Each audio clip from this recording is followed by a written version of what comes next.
આજે સવારે 10:30 વાગે વિધિ વિધાનથી પંડિતો અને શાસ્ત્રીજીઓએ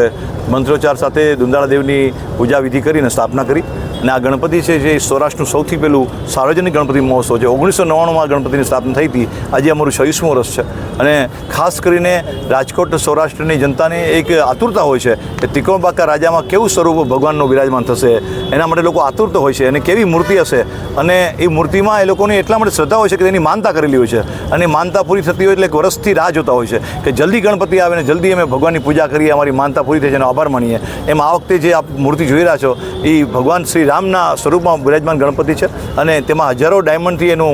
જળતર કામ કરેલું છે અને સરસ મજાની ઇકો ફ્રેન્ડલી મૂર્તિની અમે સ્થાપના કરી છે. રોજ સાંજે 5:15 વાગે સેવાકીય કાર્યક્રમો છે, blood camp, medical camp, AIDS awareness,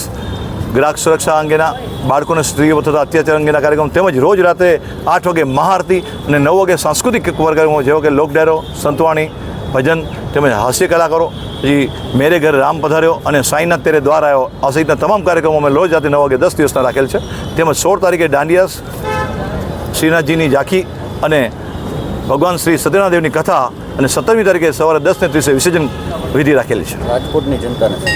રાજકોટની જનતાને એટલું જ કહેવાનું કે તંત્ર દ્વારા આપણી પૂરેપૂરી સલામતી અને તકેદારી હોય છે, પણ આપણે નાગરિક તરીકે આપણી પણ જવાબદારી બને છે. આપણે પણ સચેત રહેવું જોઈએ, ધ્યાન રાખવું જોઈએ અને સરકારી પ્રોપર્ટીનું ધ્યાન રાખી અને કેર કરવી જોઈએ અને મદદરૂપ થવું જોઈએ.